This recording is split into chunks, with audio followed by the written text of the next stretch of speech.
Honorable Chief Ministers, Honorable Deputy Chief Minister, Honorable Ministers, respected members of the Parliament, respected political party leaders and the representatives. Good morning to everyone present here.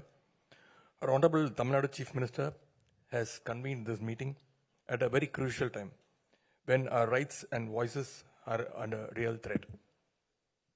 I'm happy that we have come together to counter the threat of delimitation being pushed by the Union government. As per the guidance of our Honorable Chief Minister, I would like to share the impacts of the proposed delimitation exercise, particularly on the states that have effectively implemented the family planning policies recommended by the Union government. I would like to highlight the 5 important areas in this presentation. The trend in the population growth. Number 2, the history of delimitation exercises. Number 3, the possible delimitation scenarios. Number 4, the impact on states like us. And number 5, the why we need to join hands right now. For decades, states present here have made significant efforts to control and manage the population growth. We introduced policies, raised awareness, and achieved what the nation aimed for, a stable population growth. While some other states continued to experience rapid population growth, we acted responsibly. As a result, we reached the population replacement rate much earlier than many other states. But instead of being rewarded for this achievement, we are now at the risk of losing our political representation. The green line in this graph clearly shows how effectively the states present here have controlled the population growth rate. On contrary, you can see the violet line, the population growth in other states have continued to rise post 1971. According to the Article 82 of the Indian Constitution, parliamentary seats should be adjusted after every census. Accordingly, the number of seats were increased from 494 to from 489 to 494 as per the census of 1951. This was then increased to 522 seats after the 1961 census. The last delimitation was done in 1973 based on the 1971 census, fixing the number of seats at 543, which is right now. To encourage the states that successfully implemented the population control program, the Constitution was amended earlier to freeze the delimitation exercise. The 42nd Amendment, enacted in the 1976, allowed the delimitation exercise to remain frozen for the next 25 years, that is till 2000. When this period was expired, the 84th Amendment was enacted in 2002, extending the freeze for another 25 years, that is till 2026. As we all know, the freeze implemented in 2002 is set to expire. So what will happen in 2026? The 2021 census, which was postponed due to COVID-19, has still not been done. Particularly, it is a strategy to implement the delimitation after the 2026. If they use the post-2026 census data, the allocation of Lok Sabha seats will change drastically. And here lies the danger.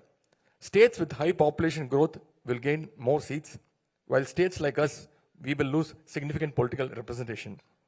So far, the Union government is reluctant to make any official statement on the continuation of the freeze imposed in 2002.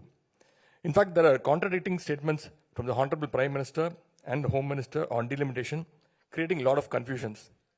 In September 2023, Honorable Union Home Minister Amit Shah said in the Parliament that the delimitation process would be implemented and seats would be increased. However, Honorable Prime Minister Narendra Modi, addressing an election rally in Telangana in 2023, said that if the delimitation exercise was implemented, southern states would lose around 100 seats. Meanwhile, Union Home Minister, who recently visited Coimbatore, claimed that Tamil Nadu will not be affected by this delimitation exercise. Therefore, the questions we have in front of us are, will the freeze be extended or not?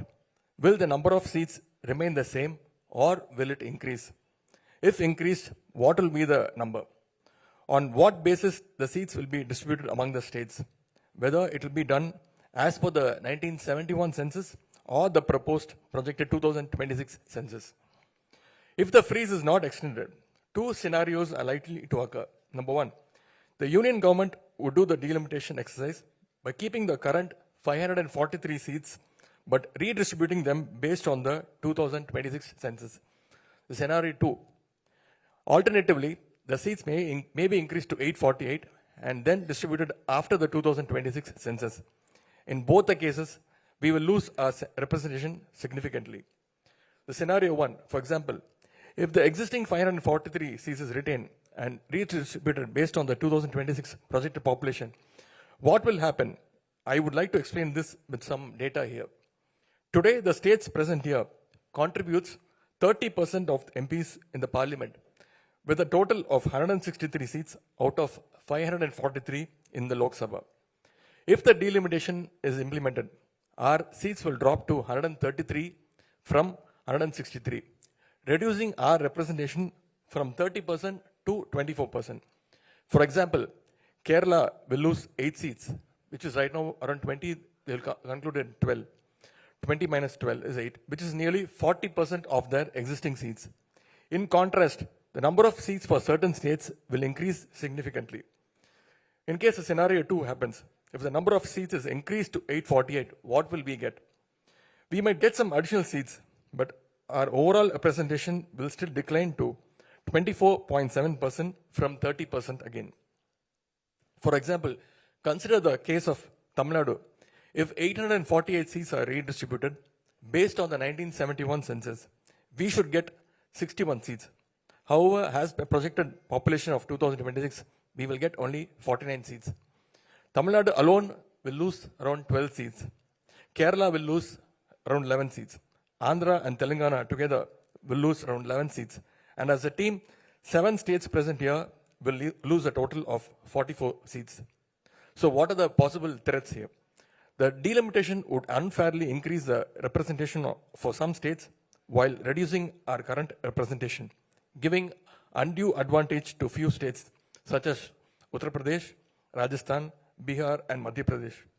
While the 7 states present here are set to gain 65 seats, the above mentioned 4 states will get additional 150 seats. National policies on agriculture, industries, jobs, regional development could be dictated by a few states, sidelining our needs. The formation of union government would be disproportionately influenced by a few states, significantly weakening the political voice of our states.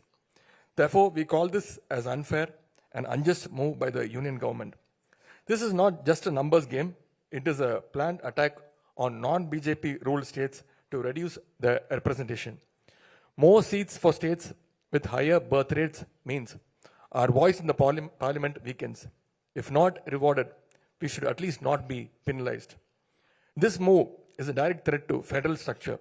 So we must act quickly and we must act together. We must demand on extension of the freeze on Lok Sabha seats based on 1971 census beyond 2026. We must insist that the current proportionate representation of each state in the Lok Sabha be maintained, regardless of whether the number of seats is increased or not. This is not just about any one state. It is about the future of democracy in India. So let us all stand together. Let us raise our voices. Let us fight for a fair delimitation process that protects our representation and ensures justice for future generation. I thank you all again for participating in this significant meeting, and we are looking forward toward your valuable views and suggestions. Nandri, Vanakkam.